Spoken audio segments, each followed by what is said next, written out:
नमस्कार, ग्लोबल स्पेशलमा यहाँलाई स्वागत छ।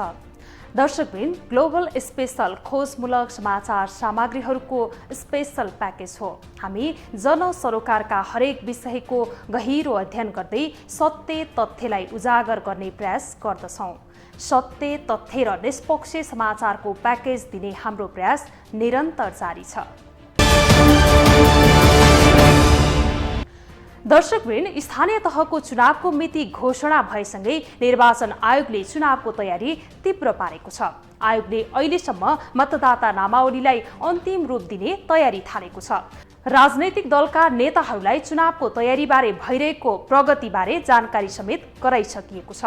आयोगले मौजूदा कानुन व्यवस्था अनुसार राष्ट्रिय मान्यता नपाएका राजनैतिक दललाई उनीहरूकै चुनाव चिन्ह दिन नसक्ने स्पष्ट पारेको छ। आयोगको निर्णयका बारेमा साना राजनैतिक दलका नेताहरूले भने प्रश्न उठाएका छन्। आज हामी आगामी वैशाखका लागि तय भएको स्थानीय तहको चुनाव र निर्वाचन आयोगले गरिरहेको तयारीका बारेमा चर्चा गर्दैछौँ। नेपालको संविधान 2072 जारी भएपछि स्थानीय तहको चुनाव हुन लागेको यो दोस्रो पटक हो। स्थानीय तहको चुनाव भइसकेपछि बनेको ऐनको व्यवस्था अनुसार निर्वाचन आयोगले राष्ट्रिय मान्यता नपाएका साना राजनैतिक दलहरूलाई उनीहरूकै चुनाव चिन्ह दिन नसक्ने स्पष्ट पारिसकेको छ। आयोगले विद्यमान ऐन अनुसार राष्ट्रिय मान्यता पाएका दलबाहेक अन्य दलहरूलाई उनीहरूकै चुनाव चिन्ह दिन नसक्ने स्पष्ट पारेको भए पनि साना राजनैतिक दलले भने विरोध जनाएका छन्। आयोगले भने कानुन संशोधन गर्न सुझाव दिएको छ। आगामी वैशाखमा हुने स्थानीय तहको चुनावमा राष्ट्रिय मान्यता पाएका दलहरू बाहेक अन्य साना दललाई उनीहरूकै चुनाव चिन्ह दिन नसक्ने निर्वाचन आयोगले स्पष्ट पारिसकेको छ। विद्यमान कानूनी व्यवस्था अनुसार राष्ट्रिय मान्यता पाएका दलहरू बाहेक अन्य दललाई उनीहरूकै चुनाव चिन्ह दिन नसक्ने आयोगले स्पष्ट पारेको छ। राजनैतिक दलका नेताहरूसँगको छलफलका क्रममा समेत आयोगले चुनाव चिन्हको बारेमा जानकारी गराएको छ। तर साना दलका नेताहरूले भने आयोगको निर्णय र विद्यमान ऐनबारे असन्तुष्टि व्यक्त गरेका छन्। ऐनमै खास गरी ठुला राजनीतिक दलहरूले राष्ट्रिय दलहरूले मात्रै चुनाव चिन्ह प्रयोग गर्न पाउने, राष्ट्रिय दल नभएकाहरूलाई चाहिँ स्वतन्त्र चुनाव चिन्ह दिने भन्ने जुन व्यवस्था गरिएको रहेछ त्यो अत्यन्त आपत्तिजनक छ। किनभने बहुदलीय व्यवस्थामा प्रजातन्त्रमा सबभन्दा महत्त्वपूर्ण कुरा, कुनै पनि राजनीतिक दलको सबभन्दा महत्त्वपूर्ण कुरा चुनाव चिन्ह हो। त्यो हामीले राजनीतिक दल दर्ता गर्दाखेरि नै चुनाव चिन्ह दिइसकेका छ र योभन्दा विगतमा पनि हामीले त्यही चुनाव चिन्ह प्रयोग गर्दै आइरहेको छ। त्यो विगतमा प्रयोग गरेको चुनाव चिन्ह पनि अहिले प्रयोग गर्न नपाउने जुन कानुनी व्यवस्था छ त्यसमा कडा आपत्ति हामीले गर्यौँ। अहिलेको कानूनी व्यवस्था अनुसार सरकारमा रहेका दलसँगै प्रमुख प्रतिपक्षी दल एमाले र लोकतान्त्रिक समाजवादी पार्टी बाहेकका अन्य दलले आफ्नो पार्टीको चुनाव चिन्ह पाउने छैनन्। साना दलका नेताहरूले ऐन संशोधन गरेर भए पनि आफ्नै चुनावमा सहभागी हुनुपर्ने माग राख्दै आएका छन्, जुन एजेन्डा निर्वाचन आयोगसँग समेत साना दलहरूले अघि सारेका छन्। निर्वाचन आयोगले जुन एउटा आचार संहिता तोकेको हुन्छ खर्चको, त्यो त्यतिकै खर्चमा चाहिँ चुनाव भएको देखिँदैन। उम्मेदवारहरूले बढी खर्च गर्ने, निर्वाचन आयोगको एउटा सिलिङ हुने, त्यसकारणले त्यो मिट नगर्दा चाहिँ कारबाही पनि नहुने अनि खर्च पनि नबढाउने भनेपछि त्यो आचार संहिता बारम्बार बनाउने अनि त्यसको उपयोग नहुने देखिएको छ। त्यो विषयमा पनि हामीले कुराकानी उठाएका छौँ कि होइन, खर्च त सकभर घटाएकै राम्रो हो, तर चाहिँ जसले बढी खर्च गर्छ त्यसलाई चाहिँ कारबाहीको व्यवस्था पनि हुनुपर्छ। त्यस विषयमा पनि उहाँहरूले हामीले यसपालि चाहिँ अनुगमनको सन्दर्भमा निर्वाचन आयोगले छुट्टै मेकानिजम बनाएर पनि हामी काम गर्छौँ भन्नुभएको छ। र सबभन्दा महत्त्वपूर्ण विषय उहाँहरूले यो प्रचार प्रसारको सन्दर्भमा खास गरेर एउटा साइबर ब्युरो नै उहाँहरूले बनाउने भन्नुभएको छ। कसैले चाहिँ प्रचार प्रसारको क्रममा यदि आचार संहिता उल्लङ्घन गर्छ भने त्यसको निम्ति एउटा छुट्टै चाहिँ साइबर ब्युरो बनाएर हामी त्यसको अनुगमन, काठमाडौँ लगायतको केही ठाउँमा चाहिँ उम्मेदवारी भइसकेपछि मतपत्र छाप्ने कुरा चाहिँ उहाँहरूले भन्नुभएको छ। त्यो चाहिँ कमसेकम त्यो मतपत्रमा एक्स्ट्रा चुनाव चिन्हहरू नहोस् भन्ने हिसाबले त्यसलाई व्यवस्थित गर्नलाई नै उहाँहरूको कुरा देखियो। साना दलले आफ्नै चुनाव चिन्ह पाउनुपर्ने माग गरे पनि तत्काल सम्भव भने देखिएको छैन। साना दललाई समेत उनीहरूकै चुनाव चिन्ह दिन कानून संशोधन आवश्यक छ। चुनाव आउन झण्डै 2 महिना मात्रै बाँकी रहेका कारण र एमाले निरन्तर संसद अवरोध गरिरहेका कारण ऐन संशोधन समेत हुने अवस्था देखिएको छैन। ठूला राजनैतिक दलले आफू अनुकूलको कानून बनाएको भन्दै साना दलले चर्को आलोचना गरेका छन्। मुलुकमा भ्रष्टाचार बढ्यो, कालाबजारी भयो, कालाधन बढ्यो, अनि त्यसको निम्ति चुनाव खर्च बढ्यो भनेर एकातिर जनताले कुरा उठाइरहेको छ, अर्कोतिर दलहरूले भोट किन्ने अनि रक्सी मासु खुवाउने, कपडा बाँड्ने अनि यस्तो यस्तो चुनाव गराउन खोज्ने। यो चुनाव हुन्छ त भनेर प्रश्न गर्दाखेरि कसरी गराउन सक्नुहुन्छ निर्वाचन आयुक्तले भनेर कुरा उठ्दाखेरि लास्टमा अब नेपाली सेना प्रयोग गरिकन यही 1 करोड 2 करोड खर्च गरेर भोट माग्ने हो र विदेशीको चाकरी र दलाली गरिरहने हो नेताहरूले भने 50 करोड खर्च र नेता जिताउनका निम्ति पुलिस र सशस्त्र प्रयोग गर्ने हो भने यो चुनाव हुन सक्दैन। अब सरकारले सेना चुनाव गराउने सेना प्रयोग गर्नुहोस्, होइन यदि त्यो पनि गर्नुहुन्न भने अब मतदान केन्द्रमा अब कुनै खर्च नगर्नुहोस्, सूर्य छापको एउटा ब्यानर ढुन्याउनुहोस्, त्यहाँ लाइन लगाउनुहोस्, खर्चको आवश्यकता छैन।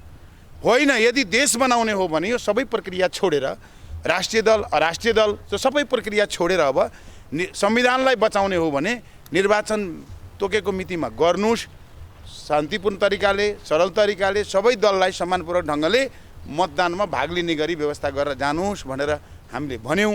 अब 3 दल तयार छैनन् भने ज्ञानेन्द्र शाहको चुनावको बेलामा यही काङ्ग्रेस एमाले भन्या होइन, माओवादीले भन्या होइन, तिम्रो चुनावको अवस्था के हुन्छ हेर्दै जाऊ भनेर। त्यसो भए केपी ओली र शेरबहादुर र प्रचण्डले गराएको चुनावको त्यही दशा हुन्छ भनेर बोलिरहेको छु। आजदेखि सेना प्रयोग गर्नुहोस्। तपाईँले यो दललाई मान्यता दिनु भएन र सबैलाई समान रूपले लानु भएन र खर्च 20,000 मा झार्नुहोस्, किन 1 करोड गर्नु पर्यो। निर्वाचन आयोगले भने साना दललाई उनीहरूकै चुनाव चिन्ह दिन अहिलेको कानूनी व्यवस्था बाधक रहेको भनेको छ। तर पनि आयोगले साना दललाई पनि उनीहरूकै चुनाव चिन्ह दिन पहल गर्ने भने वचन दिएको छ। दलका प्रतिनिधिहरूको अब उहाँहरूको कन्सर्न अत्यन्तै सकारात्मक छ र आयोगले जारी गर्ने आचार संहिता पूर्ण कार्यान्वयन होस्। हामी सबै राजनीतिक दल आचार संहिता पालना गर्न प्रतिबद्ध छौँ र यसमा निष्पक्ष स्वतन्त्र स्वच्छ निर्वाचन गराउने सन्दर्भमा आयोग यो आचार संहिता पालना गर्न सफल होस् भन्ने उहाँहरूको शुभकामना रह्यो। र अब दलहरू अहिले जुन राष्ट्रिय मान्यता प्राप्त दल बाहेक निर्वाचन प्रयोजनको लागि निवेदन दिएर आयोगमा दर्ता भएका सबै 79 दलहरू अब बाँकी भनौँ राष्ट्रिय मान्यता प्राप्त दल बाहेक अन्य 73 दलहरूले पनि हामीले दल दर्ता गर्दाखेरि पाएको निर्वाचन चिन्ह पाउनुपर्छ, यसमा आयोगले सहयोग गरोस् भन्ने उहाँहरूको धारणा रह्यो। स्थानीय तहको चुनाव आगामी वैशाखमा हुँदैछ। निर्वाचन आयोगले त्यसको तयारी समेत तीव्र पारेको छ। अहिलेसम्म गरेको कामका बारेमा आयोगले सबै राजनैतिक दललाई जानकारी समेत गराएको छ। आयोगको तयारीप्रति राजनैतिक दलका नेताहरू सन्तुष्ट देखिएका छन्। दर्शकवृन्द, स्थानीय तहको चुनावको मिति घोषणा भएपछि निर्वाचन आयोगले मतदाता नामावली संकलनको काम बन्द गरिसकेको छ र अहिले मतदाता नामावलीलाई अन्तिम रूप दिने तयारी समेत आयोगले सुरु गरेको छ।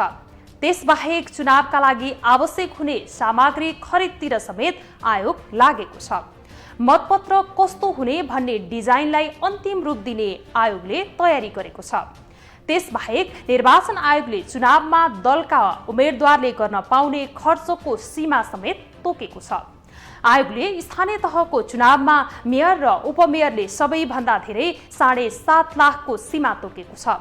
यसअघिको चुनावमा समेत निर्वाचन आयोगले खर्चको सीमा तोक्दै आएको थियो, तर आयोगले तोके भन्दा कयौं धेरै रकम खर्च हुने गरेको थियो। आयोगले तोके भन्दा बढी खर्च गर्ने उम्मेदवारहरूलाई कारबाही गर्न सक्ने स्पष्ट कानुनी व्यवस्था छ, तर धेरै खर्च गर्ने उम्मेदवारहरूलाई आयोगले अहिलेसम्म कारबाही भने गर्न सकेको छैन।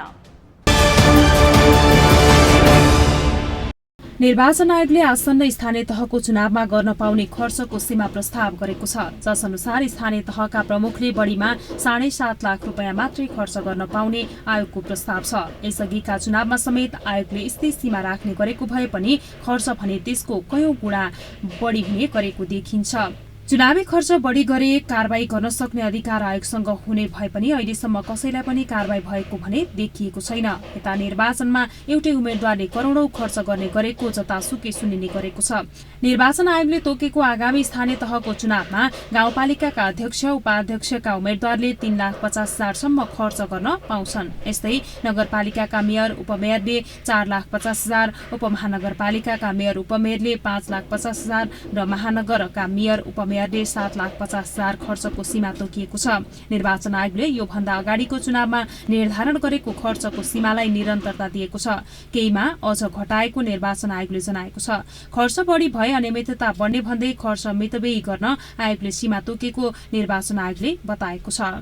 आयोगले योभन्दा अगाडि निर्धारण गरेको खर्चको सीमालाई नै यसपाला पनि त्यसलाई इन्डोर्स गरेको छ। केही निर्वाचनमा अझ घटाएको छ। निर्वाचनलाई मितव्ययी बनाउने सन्दर्भमा आयोगले अवलम्बन गरेको निर्णय हो त्यो। त्यसमा अधिकांश दलहरूको सहमति रह्यो। एक दुईटा दलहरूले यो खर्च अलि सान्दर्भिक छैन कि अलि वैज्ञानिक छैन कि महँगी मूल्यवृद्धि डलरको भाउ मुद्रास्फीति आदिका आधारमा यसलाई चाहिँ वैज्ञानिक बनाउनु पर्छ भन्ने उहाँहरूको धारणा थियो। त्यो एक हदसम्म त्यो मान्ने पनि देखिन्छ। तर अधिकांश दलहरूले खर्च नियन्त्रणै गर्नुपर्छ। खर्च बढी भयो भने भोलिका दिनमा अनियमितताहरू बढ्न सक्छन्। त्यसो भए हुनाले यो निर्धारण गरेको आयोगले निर्धारण गरेको खर्च सीमा ठिक छ भन्ने लाइनमै कुरा आयो। निर्वाचन आयोगले यसअघिको चुनावमा समेत निर्वाचनलाई स्वच्छ, स्वतन्त्र र निष्पक्ष बनाउन भन्दै खर्चको सीमा तोक्दै आएको छ। तर आयोगले तोकेको खर्चमा मात्रै चुनाव लडेका जनप्रतिनिधि सायदै छैनन्। यस्तोमा पार्टीहरूले सीमा भन्दा धेरै खर्च गर्ने कुरा ओपन सेक्रेट भएको पूर्व कार्यवाहक प्रमुख निर्वाचन आयुक्त दोलखबहादुर गुरुङ बताउँछन्। निर्वाचनलाई स्वच्छ, मर्यादित बनाउन तोक्ने गरेको र त्यसको अनुगमन गर्ने जिम्मा पनि निर्वाचन आयोगको भएको र दलहरूले पनि आयोगले तोकेको सीमामा रहेर खर्च पर्ने उनको भनाइ छ। दल र उम्मेदवारहरूले बढी खर्च गर्यो भन्ने कुरो हामीले प्रशस्त गुनासोहरू सुनेछौँ। यथार्थमा त्यो चाहिँ सही पनि चाहिँ छ।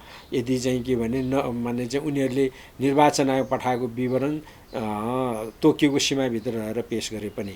तर यो एउटा के भने ओपन सेक्रेट जस्तै पनि चाहिँ छ कि उनीहरूले बढी खर्च गर्ने, अनि चाहिँ अब भनौँ न प्रचार प्रसारमा खर्च गर्ने, अब भोज भतेरहरू गर्ने आदि गर्दाखेरि यो रकम त के छ भने अत्यन्त माने उनले खर्च गरे भन्दा अत्यन्त न्यून छ। र यो अहिलेको जुन खर्च 74कै अनुसार लागू हुने भनेपछि त्यो कम्पनी चाहिँ अलिक कम्पज यसमा अलिकति बढाउनु नि पर्छ। तडक भडकलाई चाहिँ आयोगले प्रोत्साहन दिनुहुन्न। यो माने चाहिँ स्वस्थ प्रतिस्पर्धा गर्नको लागि अब प्रोत्साहनहरू दिनको लागि यो तोकिएको हो। यसर्थ के भनेदेखि चाहिँ यो सीमाभित्र रहनको लागि अलिकति यो सीमालाई पनि पुनरावलोकन गर्न चाहिँ जरुरी छ र दलहरूले पनि यो पालना गर्नुपर्छ। यो चाहिँ के भनेदेखि चाहिँ अस्वस्थ प्रतिस्पर्धा गर्यो भनेदेखि जसरी पनि चुनावै जित्ने चाहिँ मनोवृत्ति र चाहिँ विकृत मनोवृत्तितिर गयो भने अस्वस्थ प्रतिस्पर्धा हुन्छ। अस्वस्थ प्रतिस्पर्धाले बढी खर्च हुन्छ। यो अनुचित र अनावश्यक खर्च रोक्नको लागि पनि यो ल्याइएको, यो असल नियतबाट चाहिँ ल्याइएको, स्वच्छ स्वतन्त्र निष्पक्ष निर्वाचनको लागि ल्याइएको हो। यसर्थ यसको कार्यान्वयनको लागि सबै निर्वाचन चाहिँ सरकारवालाहरूको सहयोग चाहिँ आवश्यक चाहिँ पर्छ। तर राजनैतिक दलका नेताहरूले भने तोकिएको भन्दा धेरै खर्च गर्ने उम्मेद्वारलाई कारबाही हुनुपर्ने माग समेत गरेका छन्। आयोगले मापदण्डबाटै बनाउने तर त्यसको कार्यान्वयनका बारेमा ध्यान दिने गरेको नदेखिएको राजनैतिक दलको नेताहरूको भनाइ छ। ठूला राजनैतिक दलले मनलाग्दै खर्च गर्ने गरेको भए पनि यसको नियमन हुन नसकेको साना राजनैतिक दलका नेताहरूको तर्क छ। निर्वाचन आयोगले जो खर्चको व्यवस्था गरिरहेका छ, लिमिटेसन तोकेको छ, निर्वाचन आयोगसँग त्यसलाई अनुगमन गर्ने के मेकानिजम छ? कसलाई त्यो बढी निर्वाचनमा बढी खर्च गरे बापत अथवा सीमा नागे बापत आजसम्म कसलाई कारबाही गरेको छ? त्यो निर्वाचन आयोगले कारबाही पनि गरेको छैन। त्यसकारण त्यसको मेकानिजम के हो तपाईँहरूको? त्यो मेकानिजम पुष्टि हुनु पर्यो एउटा। अर्को साइबर क्राइम हुनसक्ने साइबर क्राइम बारेमा तपाईँहरूले के व्यवस्थापन गर्नुभएको छ भन्ने हामीले केही क्वेसनहरू गऱ्यौँ। निर्वाचन आयोगले हामीले केही आचार संहिता सम्बन्धी कानुन हामीले ड्राफ्ट गरेर पठाएका छौँ। त्यो आइसके पछाडि हामी यसबारेमा गर्छौँ। हामीले त्यो कुनै सीमा तोकेको छैन। राजनैतिक दलले यति खर्च गर्न पाउनुपर्छ, कसैले त त्यहाँ उठाउनु पनि भयो। यो साह्रै थोरै भयो, अलि धेरै सीमा दिनुपर्छ, सङ्घीय चुनावको निम्ति 5 करोडसम्म पनि दिनुपर्छ भन्नेसम्म पनि उठाउनु भयो भने अब यो के अरे अध्यक्षको पालिकाको अध्यक्ष 2-3 करोड चाहिन्छ भन्ने जस्ता कुराहरू पनि उठाउनु हो। तर हामीले के भन्यौँ भने निर्वाचनलाई एकदम कम खर्चमा व्यवस्थित तरिकाले निर्वाचनलाई स्वच्छ धाँधली रहित बनाउनु पर्दछ भन्ने हाम्रो मान्यता। निर्वाचन आयोगले खर्चको सीमा तोकेको भए पनि राजनैतिक दलका शीर्ष नेताहरूले नै करोडौं खर्च गर्नु परेको बताउँदै आएका छन्। तर आयोगले कारबाही गर्न सकेको छैन। खर्च नियन्त्रण गर्न अहिलेको निर्वाचन प्रणालीलाई नै सुधार गर्नुपर्ने बहस बेला बेलामा हुँदै आएको छ। तर निर्वाचन प्रणालीका बारेमा बहस मात्रै भइरहेको छ। दर्शकवृन्द, निर्वाचन आयोग संवैधानिक निकाय हो। आयोगले चुनावको आचार संहिता पालना नगर्नेदेखि खर्चको सीमा नाग्नेहरूलाई कारबाही गर्न सक्ने कानुनी व्यवस्था रहेको छ। तर भएकै ऐन अनुसार आयोगले अहिलेसम्म कसैलाई कारबाही गर्न सकेको छैन, जसका कारण आयोगको निर्णयमाथि नै प्रश्न उठ्न थालेको छ। तर पनि आयोगले भने निर्देशन कार्यान्वयन नगर्ने राजनैतिक दललाई कारबाही गर्ने चेतावनी दिन भने छाडेको छैन। हौस् त, आजलाई ग्लोबल स्पेशल यति नै। भोलि अर्को विषयको सामग्री लिएर आउनेछौँ। तपाईँ ग्लोबल टेलिभिजन सँगै रहनुहोला। नमस्ते।